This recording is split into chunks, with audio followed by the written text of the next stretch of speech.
Saber ler, ver e ouvir.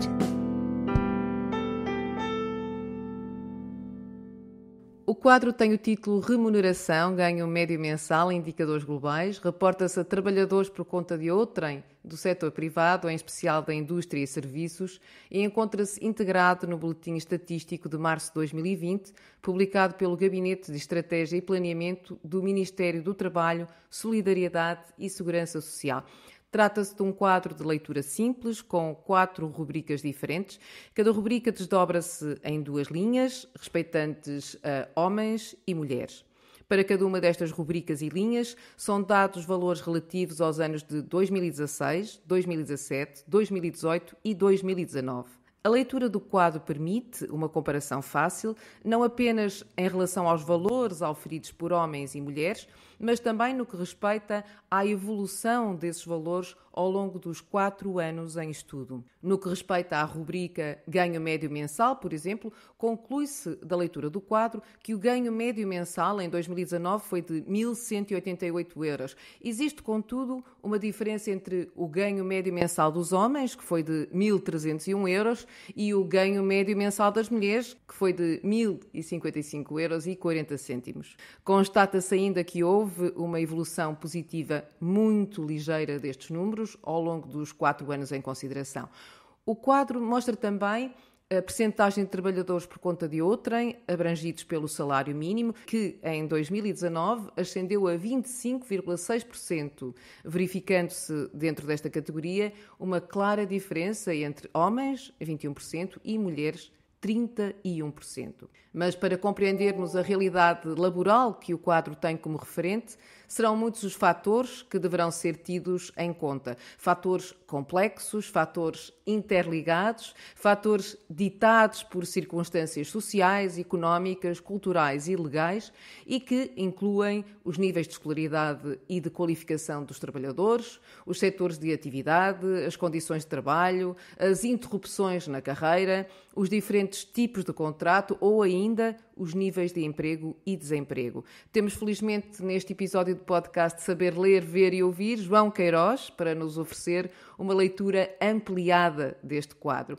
João Queiroz é sociólogo, licenciado e doutorado pela Universidade do Porto e investigador integrado do Instituto de Sociologia da Faculdade de Letras da Universidade do Porto. É também docente da Escola Superior de Educação do Instituto Politécnico do Porto, onde colabora com o INED, Centro de Investigação e Inovação em Educação. Presentemente, exerce funções como subcoordenador nacional do Programa Internacional de Avaliação das Competências dos Adultos da OCDE. Muito obrigada, João Queiroz, pela disponibilidade para aqui estar hoje, ainda que remotamente.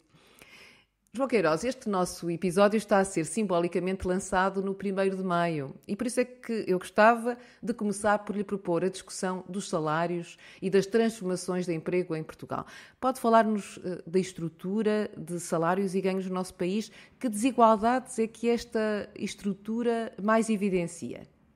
Bom, muito obrigado, em primeiro lugar, pelo convite para participar neste podcast.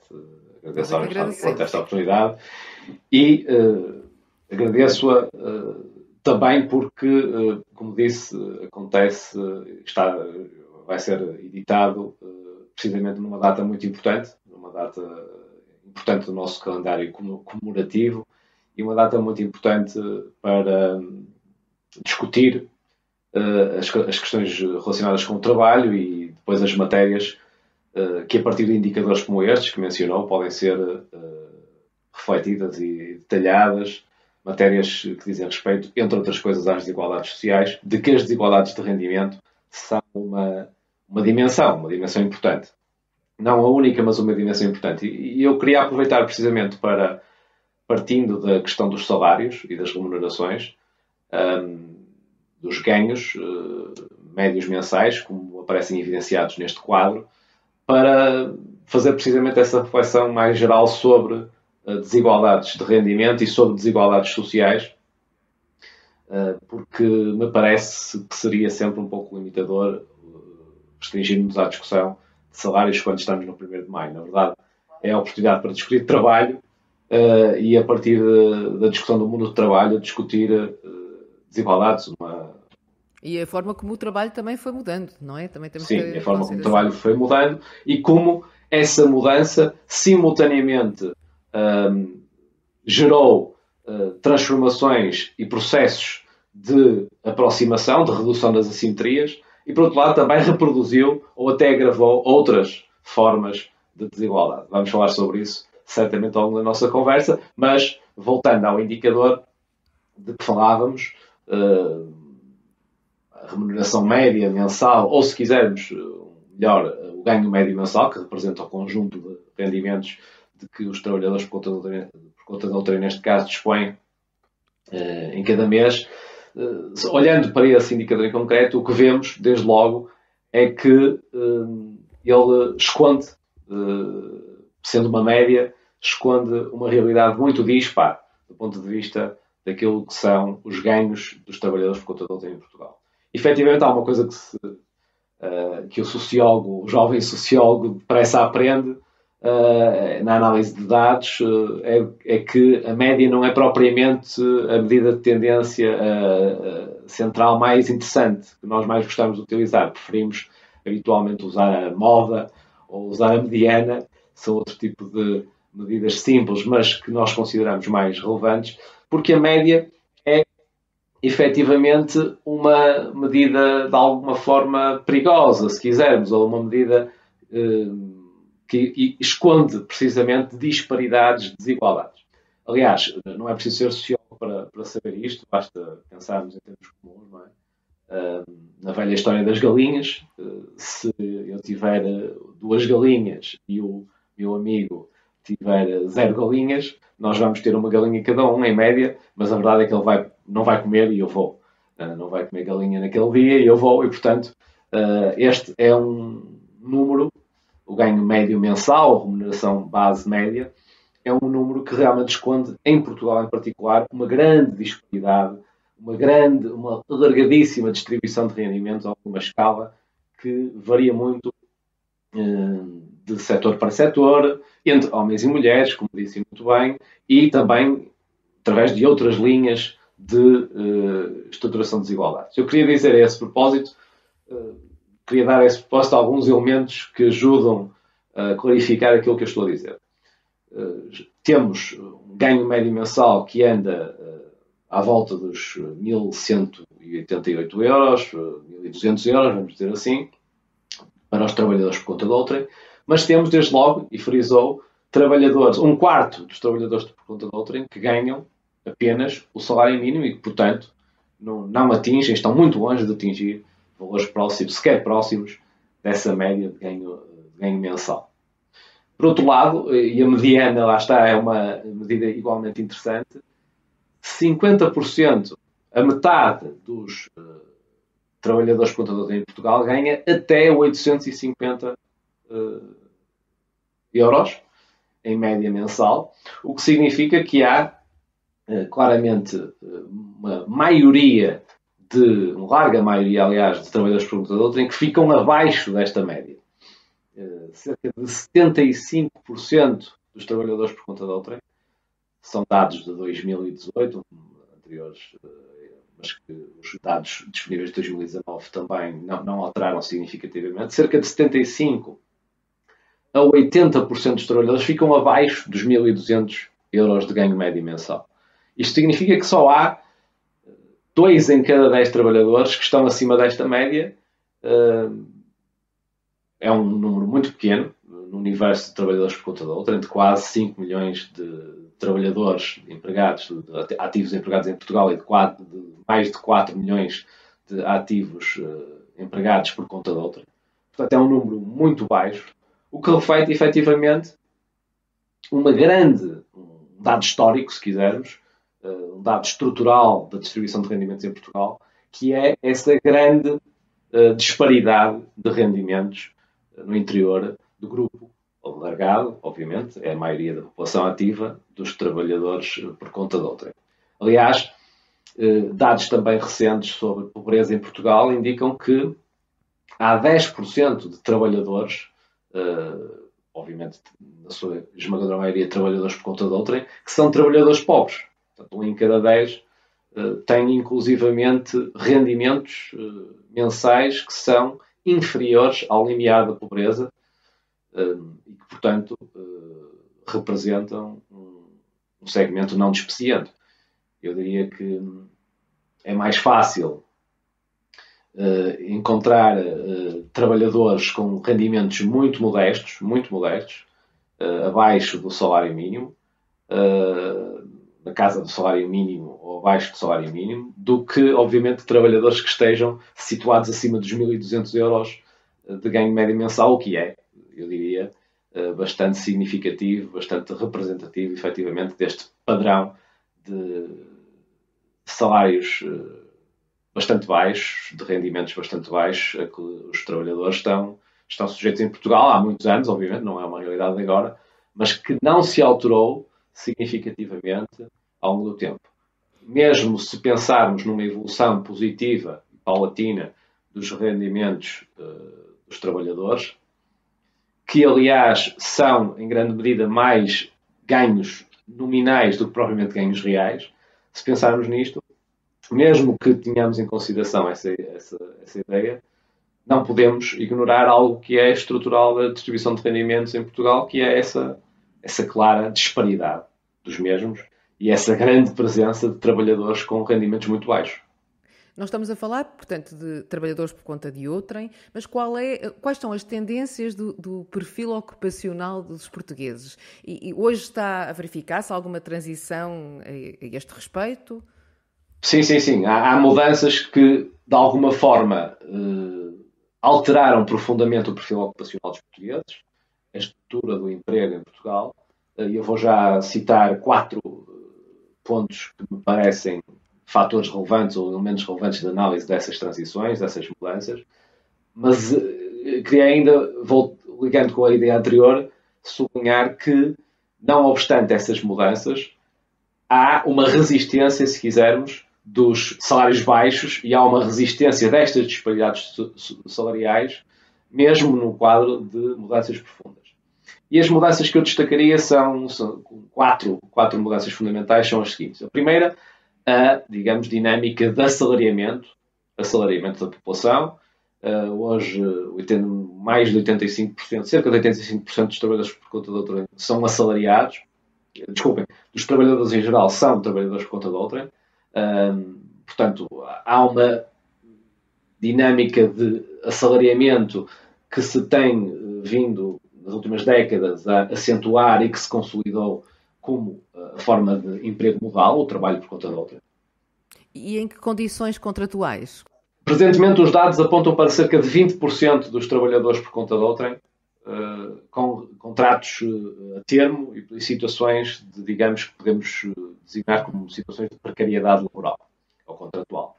Portanto, 80%, a maioria, tem, não obstante o crescimento das situações de precariedade, tem contratos permanentes, mas há 20%, e estes 20% representam também uma evolução importante nas últimas décadas. Em meados dos anos 90, este número andava na casa dos 10%, e, portanto, significa que em cerca de 20 anos, 25 anos, houve uma duplicação do número de trabalhadores por conta de outrem com contratos a prazo, ou situações que podemos designar como situações de precariedade contratual, precariedade laboral. Portanto, o assalariamento, com esta nuance também que lhe dá uma característica própria, que é do reforço das situações de instabilidade e precariedade contratual, ainda que essas sejam minoritárias. Um assalariamento, e esta é a segunda ideia importante, que se faz também com um reforço muito alargado da participação feminina no mercado de trabalho. Portanto, esta é uma outra dinâmica de transformação das estruturas de emprego no nosso país que é inegável nas últimas décadas, em particular após o 25 de abril de 74.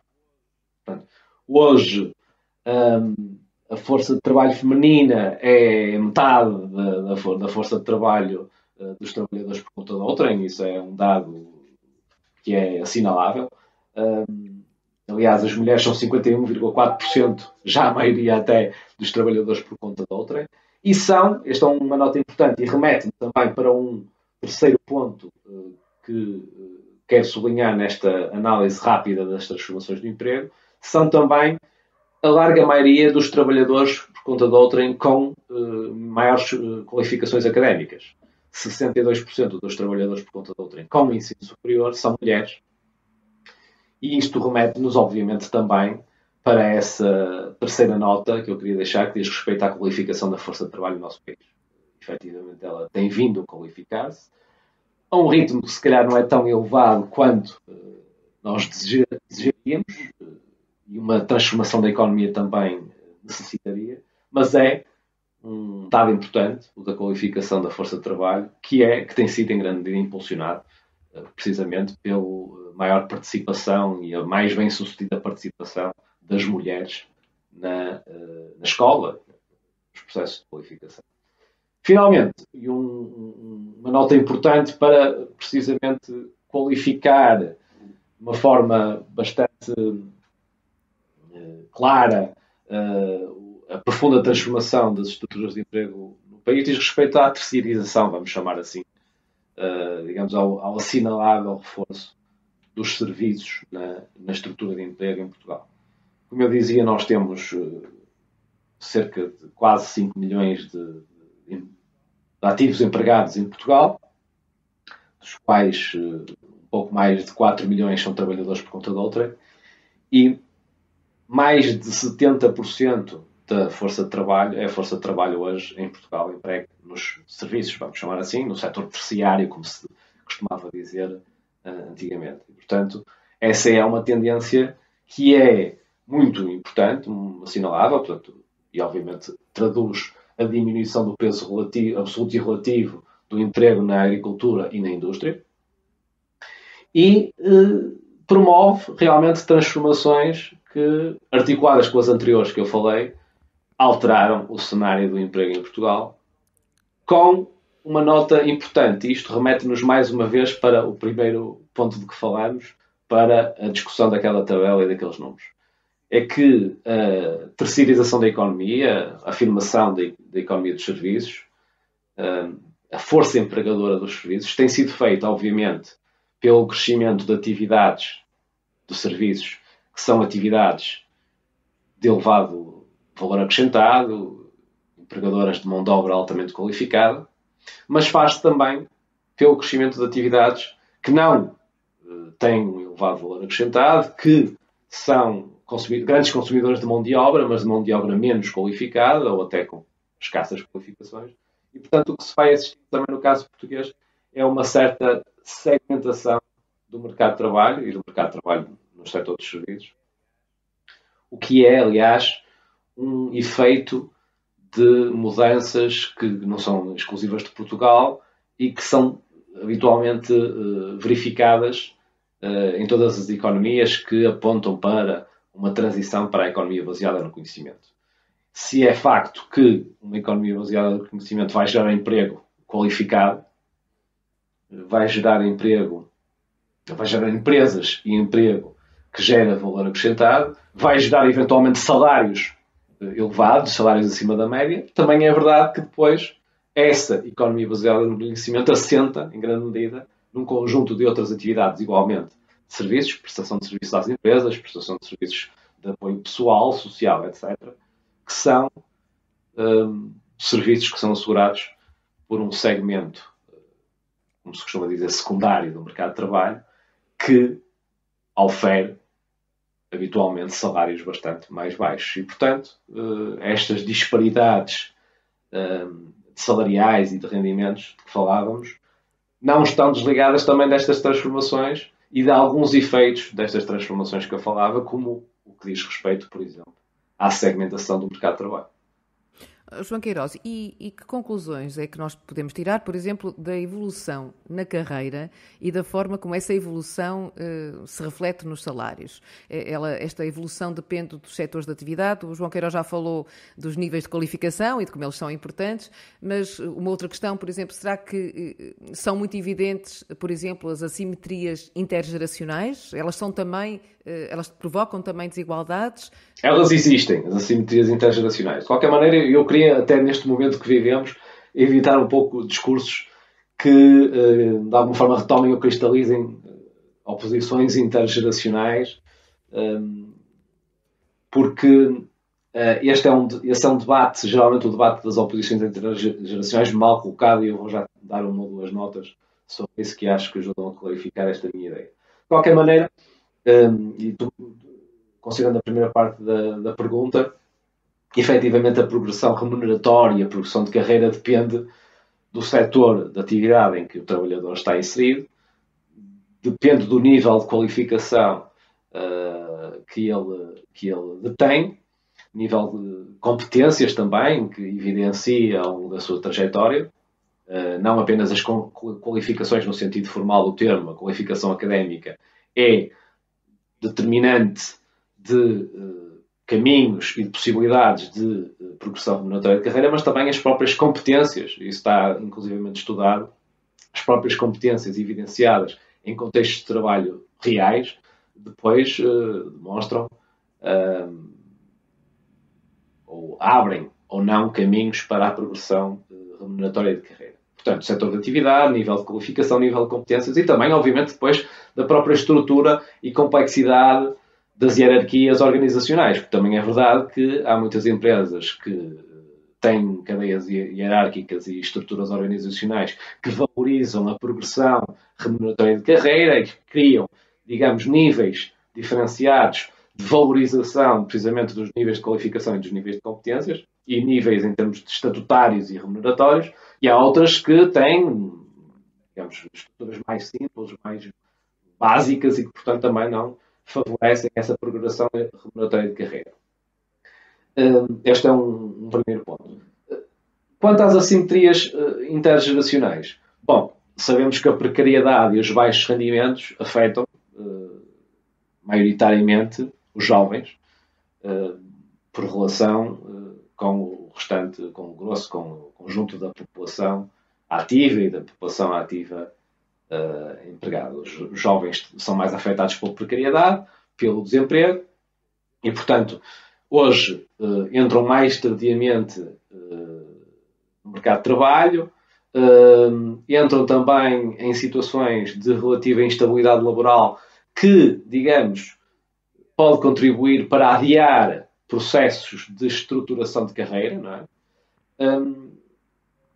Há também, obviamente, setores de atividade que estão neste momento, apresentam neste momento bloqueamentos à inserção e progressão de jovens, porque são setores de atividade muito regulados e muito envelhecidos. Fala-se, por exemplo, no caso da carreira dos professores, onde a força de trabalho é muito, muito envelhecida e onde, efetivamente, as oportunidades de inserção e, portanto, depois de construção de carreira, ainda que, nesse caso, com uma carreira estruturada, não é?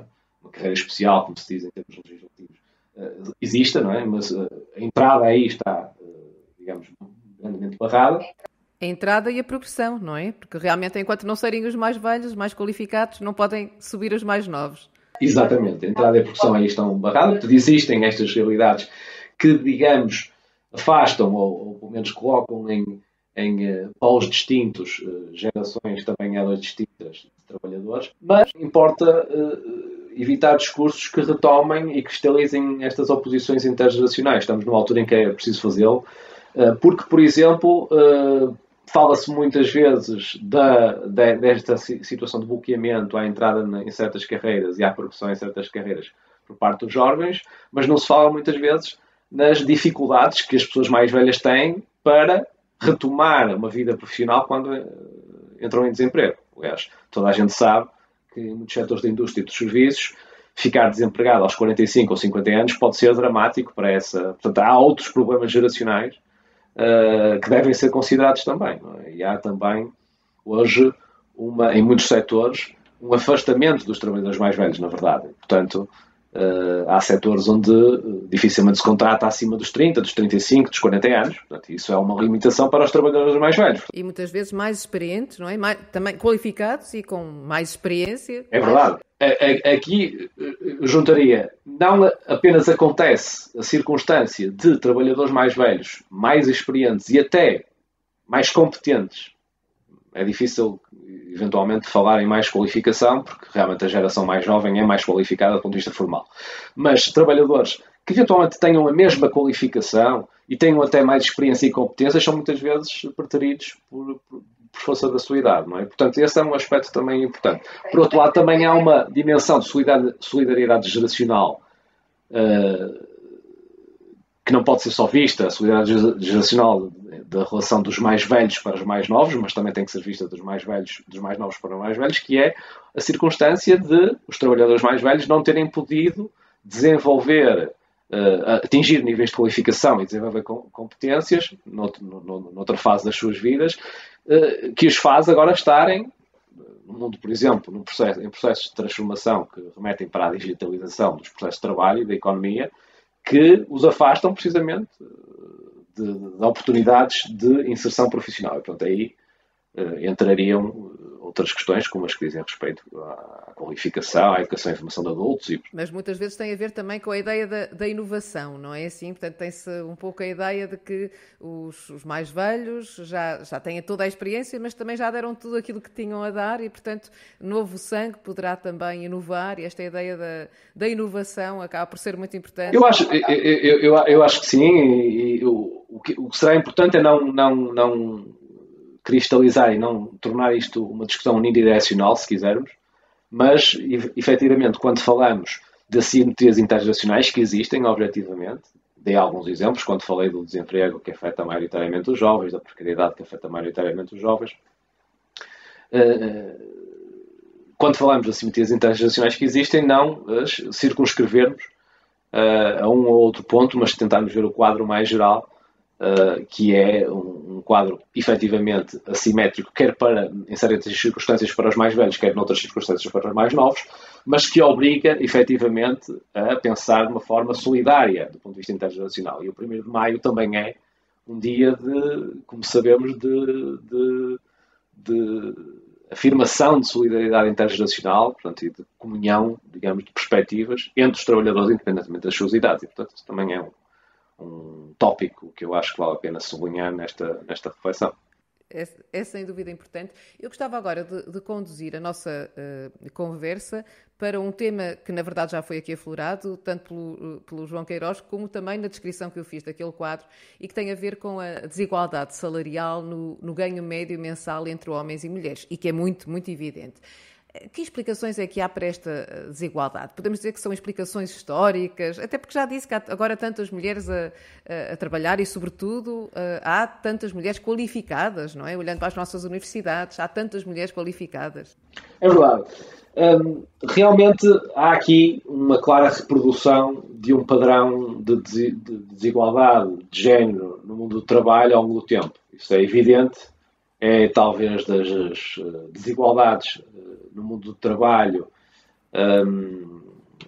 para além daquelas que dizem respeito às disparidades salariais e que já analisamos, e de outras, como as disparidades ou assimetrias de ordem intergeracional, é realmente, sem dúvida, um foco e um ponto focal muito importante quando analisamos o mundo do trabalho e quando analisamos as desigualdades intrínsecas ao mundo do trabalho. Realmente é um fenómeno histórico, é um fenómeno com profundidade histórica.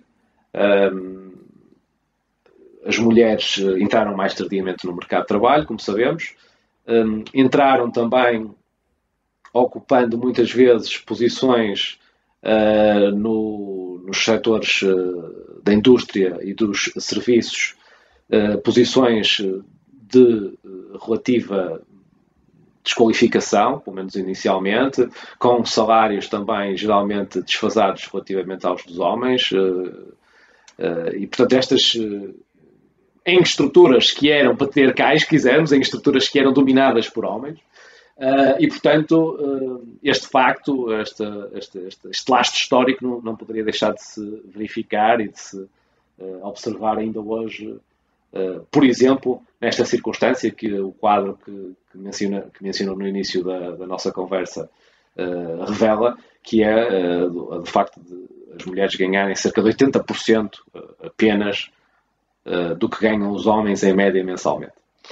E aliás, eu até juntava mais alguns dados para ilustrar precisamente, antes de voltar um pouco à ideia das explicações, alguns dados para ilustrar precisamente estas disparidades tão importantes. 1.300 euros de ganho médio mensal para os homens, 1.055 para as mulheres, é uma diferença de quase 250 euros de ganho médio mensal. As mulheres estão também, como disse, mais representadas nos escalões de menor remuneração, por exemplo, são 31%, 31% das trabalhadoras por conta de outrem oferem o salário mínimo, número que baixa para 21% dos trabalhadores por conta de outrem homens. Não é? Portanto, também aqui o peso dos salários baixos nas mulheres aparece com grande evidência. Elas estão também representadas, muito menos representadas nos escalões mais altos de remuneração. Portanto, se quisermos ir ao decil, ao nono decil, os 90, os 10% mais bem remunerados em Portugal, os trabalhadores por conta têm mais bem remunerados, os 10% de topo, as mulheres estão aqui muito menos representadas do que os homens. Pois, essa era uma questão até que eu queria colocar, porque esta disparidade salarial mantém-se inclusivamente no que respeita aos quadros superiores, não é assim? Aliás, eu juntaria mais, essa é uma nota importante e era um dado que eu tinha trazido para juntar à conversa sobre este assunto. É que, na verdade, a disparidade salarial está presente, mais presente nos setores mais qualificados, nos quadros superiores, e está mais presente nos níveis de qualificação, nos níveis de escolaridade mais elevados nas licenciaturas. Por exemplo, se em média as mulheres ganham 80%, qualquer coisa como isso, do ganho médio dos homens, no caso dos quadros superiores, esse valor desce para 72%. E no caso se olharmos para o lado do nível de escolaridade, as mulheres licenciadas 70%, 71%, também 72% do rendimento dos homens licenciados. Portanto,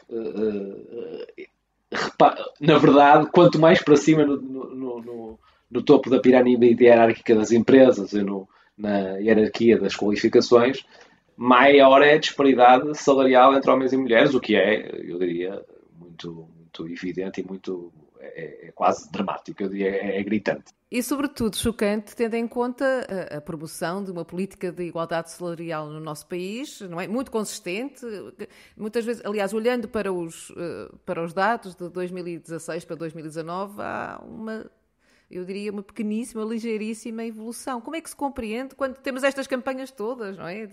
É verdade, houve uma evolução realmente ligeira, tímida, mas positiva no que se designa o gender pay gap, portanto, o hiato de pagamentos, a diferença salarial entre homens e mulheres.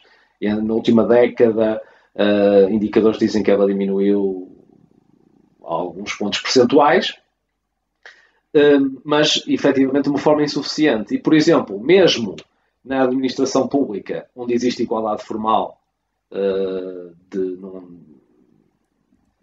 homens e mulheres, portanto, não há condições legais nem formais para instituir disparidades salariais para pessoas, homens e mulheres, que ocupem os mesmos cargos, não é? A verdade é que há, por força do tal lastro histórico que eu falava também, e por força também de circunstâncias de organização da vida, das organizações profissionais e das vidas familiares, há fatores que explicam uma desigualdade prática no acesso aos topos das hierarquias, de acesso aos lugares que são eles próprios mais remunerados e que providenciam também depois remunerações extrasalariais, elas próprias mais acentuadas. Eu estava a pensar, por exemplo, na interrupção na carreira, com as licenças de parto. Esse é um problema que tem de ser equacionado também. Esses são circunstancialismos. Eu separaria, efetivamente, entre circunstâncias ou condições de âmbito organizacional e condições de âmbito pessoal e de organização social, se quisermos. Porque, efetivamente, há organizações, umas mais, outras menos, que promovem a desigualdade objetiva entre homens e mulheres. No setor público não existe essa possibilidade de, do ponto de vista formal, legal, instituir objetivamente desigualdades salariais ou de estatuto entre homens e mulheres, mas, por exemplo, se olharmos para os conselhos de administração das grandes empresas, vemos que ele tem muito poucas mulheres representadas e, portanto, o setor privado tem não está obrigado a certas regras de paridade, por exemplo, ainda que recentemente também a legislação neste sentido tenha sido promulgada, não está obrigado e, obviamente, tem mecanismos, muitas vezes com profundidade histórica e muito recalcados, se quisermos, que impedem uma mais rápida transformação deste fenómeno, desta realidade da desigualdade entre homens e mulheres. Mas, como dizia muito bem, depois há outras condições do domínio da organização social, da distribuição dos papéis de género, da distribuição das tarefas familiares, domésticas e outras, que condicionam muitas vezes as carreiras das mulheres e que lhes colocam, digamos, desafios ou, se quisermos ser mais diretos, obstáculos a essa progressão, à ocupação de posições paulatinamente mais elevadas nos topos das hierarquias e, portanto, também elas próprias com remunerações mais robustas e com depois outros rendimentos parasalariais, complementares do salário, que acabam por fazer aquela tal diferença de ganho de que falávamos inicialmente. Portanto, há aqui também, nesse aspecto, um caminho a percorrer. As mulheres e as organizações de mulheres e de mulheres trabalhadoras têm-no feito e deve-se... Eu sou homem e, portanto, não digo isto para puxar o saco de ninguém, como se costuma dizer, mas digo muitas vezes às minhas estudantes, lá está, eu sou professor de ensino superior e, portanto, tenho essencialmente mulheres numa área que é ocupada essencialmente por mulheres e, portanto, em áreas que são ocupadas essencialmente por mulheres. Portanto, eu digo muitas vezes às minhas estudantes que o que falta conquistar tem que ser elas a conquistarem, porque vão encontrar homens aliados pelo caminho, certamente, mas não os podem esperar que sejam os homens globalmente a mudar as condições que as impedem de ter uma situação diferente e melhor e paritária. E, portanto, as mulheres têm-no feito, têm conquistado, mas há realmente ainda obstáculos que é preciso remover com essa ação clara e organizada e, por que não, também com sabermos ler estes números e sabermos também objetivá-los e explicá-los e transmiti-los e mostrando o que ainda falta efetivamente fazer. Tem toda a razão, há ainda um longuíssimo caminho a percorrer.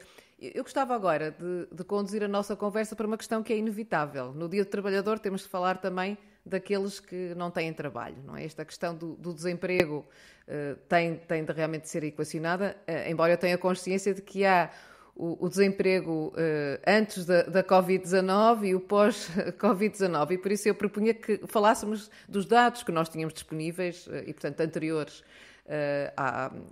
à situação pandémica que nós estamos hoje a atravessar, porque a perspectiva que nos vinha sendo apresentada era de uma evolução positiva ao longo dos últimos anos, não era assim? É verdade, nós tínhamos vindo a observar, no caso português, melhorias importantes na nossa taxa de desemprego. Aliás, em 2009 ela terá terminado, a taxa de desemprego terá ficado na casa dos 6,5%, taxa de desemprego em Portugal. Esta é uma taxa que cujo valor remonta a níveis de 2004. Portanto, significa realmente voltar uma recuperação importante do emprego nos últimos anos. É importante recordar que o desemprego chegou a ser superior, a taxa de desemprego chegou a ser superior a 16% no período da austeridade, no período da Troika. Em 2013 superou os 16% e desde então esse valor tem vindo a cair e a cair de uma forma bastante forte e sustentada, chegando a 2019 na casa dos 6,5%, o que é um valor já interessante para um país que tem sempre algum desemprego estrutural,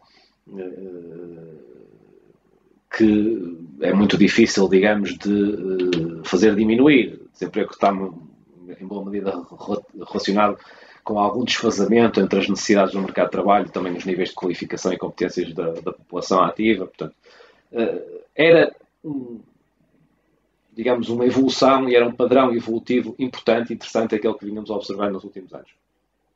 Aliás, ontem mesmo ou anteontem foram publicados dados do primeiro trimestre dados da taxa de desemprego do primeiro trimestre deste ano, e inclusivamente eles até prosseguem, ainda que com alteração da forma de cálculo e com a passagem de alguns desempregados a inativos, e eles prosseguem inclusivamente essa trajetória de decréscimo da taxa de desemprego oficial em Portugal. E, portanto, esse é um dado que devemos destacar, é um dado positivo e que demonstra também a capacidade que a economia portuguesa teve para, nos últimos anos, recuperar e criar emprego, fazendo baixar o número de desempregados em Portugal e gerando até alguma necessidade, alguma escassez de força de trabalho em certos setores. De qualquer maneira, é muito importante sublinhar um aspecto desta diminuição do desemprego que se liga muito claramente com o que pode acontecer no panorama do emprego e do desemprego no pós-Covid 2019 ou no pós-pandemia. É que muito deste emprego foi criado efetivamente em setores de atividade que representam aquele outro segmento que eu falava inicialmente a propósito da terceirização da economia portuguesa. Portanto, um segmento que é um segmento de trabalho em serviços de apoio pessoal e social, no comércio, na restauração, na hotelaria e turismo, onde as perspectivas não são, obviamente, animadoras. E, portanto, é de acreditar que, obviamente, observemos destruição do emprego, não exatamente nestas semanas ou nas próximas semanas, mas assim que a economia reabrir paulatinamente e assim que pudermos observar efetivamente os impactos económicos da pandemia, é de esperar que possamos observar destruição de emprego, importante destruição de emprego,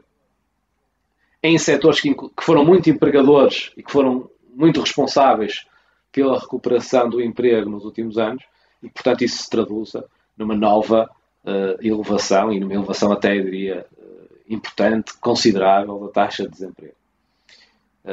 Este é um dado que é uma nota menos positiva nesta... Quer dizer, eu não sei se houve muitas notas positivas, não é? Mas é uma nota menos positiva no atual contexto e naquilo que nos espera nos próximos meses, que teremos que, obviamente, observar com muita atenção. Exatamente, e vamos ter certamente melhores dados para depois fazer uma análise também mais concreta. Mas estava a pensar agora nos jovens, porque já mencionou que a precariedade afeta sobretudo os jovens. Os jovens, na verdade, habituaram-se a ouvir sempre dizer: não penses que vais ter um contrato como os teus pais, não vais ter um contrato como os teus avós. É assim, é isso que é a realidade é uma realidade à qual eles terão de se resignar? Eu tenho sobre isso alguns, digamos, ideias e algumas... há dados que, de alguma forma, inspiram posições um pouco contraditórias relativamente a essa afirmação. É óbvio que, por exemplo, se falarmos de precariedade e desemprego, sabemos que a precariedade afeta mais os jovens, que é muito mais provável a um jovem trabalhar com um contrato a termo do que a uma pessoa de uma idade, um trabalhador de uma idade mais avançada. Sabemos também que no caso do desemprego, se, por exemplo, em 2019 o desemprego terminou nos 6,5%, no caso dos jovens, dos ativos com menos de 25 anos, esse desemprego andava na casa dos 18%, quase 3 vezes mais. Portanto, sabemos que eles são afetados por esse fator. Sabemos também que os jovens são uma geração mais qualificada do que as que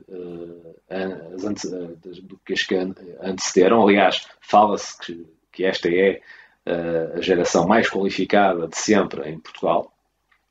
E, portanto, estas incertezas e o confronto com uma certa frustração que decorre desse embate com o mercado de trabalho que lhes proporciona muitas vezes desemprego, precariedade e expectativas de alguma forma desfasadas daquilo que foi também o seu investimento educativo, faz com que haja segmentos da população jovem. Os jovens não são todos, É uma das coisas que também se ensina muito cedo em Sociologia.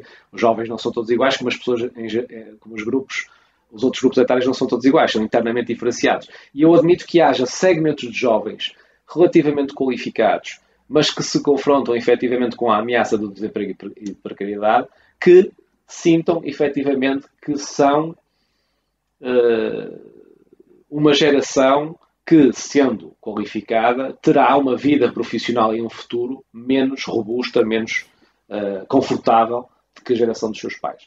Mas no caso português, que é um caso de qualificação recente, que tem um padrão de especialização produtiva muito assente em atividades tradicionais, se quisermos, até há algumas décadas esta parte, que tem ainda um perfil de salários relativamente baixo, continua, também eu queria deixar esta nota, continua para muitos jovens a haver oportunidades de, através da escola e através de trajetórias profissionais relevantes e bem remuneradas e qualificantes, de prosseguir projetos e trajetos de mobilidade social ascendente. Ainda há, e portanto quem trabalha no ensino superior e verifica também o que foi uma certa democratização do acesso ao ensino superior, que são hoje os públicos com que nos confrontamos nas salas de aula, sabe que há ali também muitas pessoas que, não obstante as dificuldades, eventualmente a ameaça do desemprego ou a vivência do desemprego, a precariedade, sobretudo nos momentos iniciais das suas trajetórias, vão, não obstante, prosseguir processos de mobilidade social por relação com a sua família de origem. Não é? Ainda há algumas oportunidades neste nível, sobretudo em certos setores de atividade. E há também um cenário de esperança que pode ser traçado pelas chamadas profissões de futuro, não é assim? Porque são estes jovens mais qualificados que estão preparados para essas profissões, que exigem qualificações diferentes. Fala-se muito frequentemente na quebra do elevador social que a escola proporciona. É verdade que para muitos estudantes, sobretudo os estudantes que provêm de famílias elas próprias já qualificadas, ou seja, elas próprias já com ensino superior, para esses estudantes digamos, grupos sociais mais qualificados e mais capitalizados, para esses estudantes é mais fácil verem essa barreira, essa menor possibilidade de prossecução de um caminho que a sua família vinha fazendo, de mobilidade social e de obtenção de melhores condições remuneratórias e de vida, não é? Mas para muitos, por exemplo, pensemos no caso dos profissionais das áreas do digital e da informática, não é? Para muitos que vêm de famílias que não têm ensino superior, a entrada e o acesso, por exemplo, a uma carreira na área da engenharia informática, para dar apenas um exemplo, vai provavelmente proporcionar-lhes, até por força da emergência dessas profissões do futuro e do grande dinamismo desse mercado de trabalho, vai-lhes proporcionar oportunidades de desenvolvimento de carreira e oportunidades remuneratórias que estão completamente a anos-luz daquilo que era a vida dos seus pais, que trabalhavam na indústria ou nos serviços com menor qualificação e salários relativamente modestos. Portanto, também aqui é preciso pensar na juventude ou nos jovens como uma constelação de casos ou de grupos, de subgrupos muito diversificada e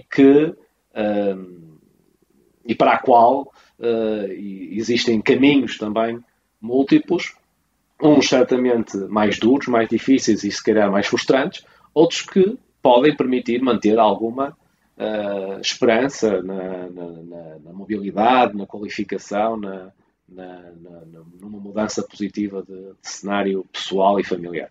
João Queiroz, e na era pós-Covid-19? Eu sei que não temos ainda dados fiáveis, não é? E, portanto, não quero pedir-lhe para fazer futurologia, mas nós já sabemos que há alguns impactos que teremos de aceitar, não é? Da pandemia no emprego e no desemprego dos portugueses. Porque realmente durante esta pandemia houve contratos que foram suspensos, houve demasiada gente posta em layoff. Eu estava a pensar, por vezes até setores inteiros, não é? A TAP recorreu ao regime de suspensão dos contratos com 90% dos seus trabalhadores, mas depois também há outras áreas mais óbvias.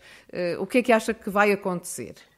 Eu falámos já há pouco de destruição de emprego, direi que os próximos meses trarão, infelizmente, novidades desse nível. É de acreditar que haja emprego que vá desaparecer, sobretudo em setores que são muito consumidores de força de trabalho, são muito empregadores, que cresceram muito nos últimos anos e que se encontram absolutamente bloqueados. Em particular, tudo o que sejam áreas de atividade relativas à restauração e ao turismo, que cresceram muito nos últimos anos em Portugal, serão, obviamente, áreas que observarão essa destruição de emprego. E há aqui um dado importante, é que noutros momentos, como na crise de 2008, 2010 e anos subsequentes, noutros momentos em que observamos grande destruição de emprego em Portugal, o nosso país teve a escapatória, por assim dizer, da imigração. Portanto, e no atual contexto há um grande ponto de interrogação sobre as oportunidades que possam existir para encontrar trabalho fora de Portugal.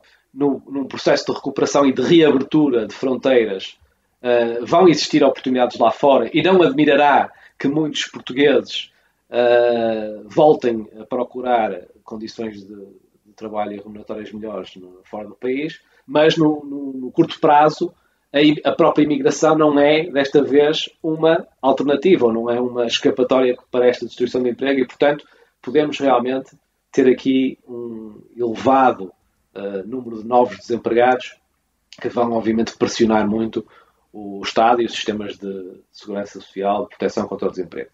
Obviamente, também, em todos os cenários de crise, portanto, não estou a fazer futurologia, porque estou a basear-me apenas naquilo que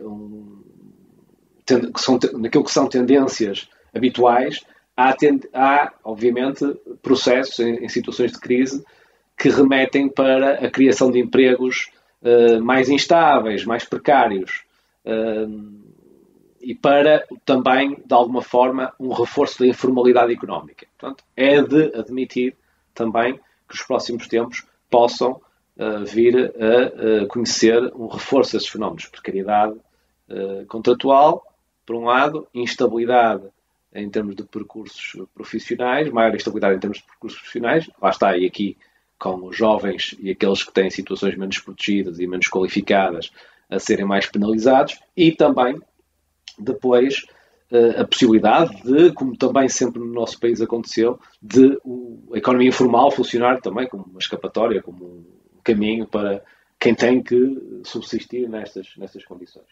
Será também ainda de acreditar que observaremos alguma contenção do crescimento dos salários, não é?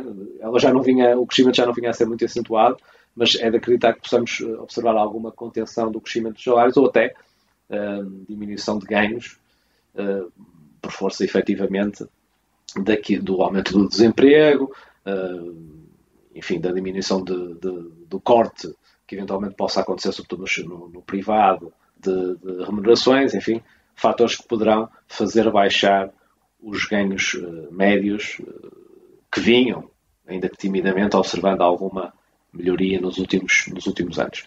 Em suma, eu diria que, e para quem tem estado a falar de desigualdades, o que nos pode trazer o mundo do trabalho, a economia e o mundo do trabalho pós-Covid será efetivamente a prossecução de tendências de fragilização daqueles que já são mais frágeis. Para muitos trabalhadores, neste atual contexto, eles já foram obrigados a trabalhar em condições de maior risco. Para muitos outros, que tiveram que perderam, ou estão em vias de perder os seus empregos, estão ameaçados pelo desemprego, pela perda de rendimentos. Sabemos que também que isso não é transversal à economia, não é? Porque há setores mais vulneráveis, e falamos de alguns.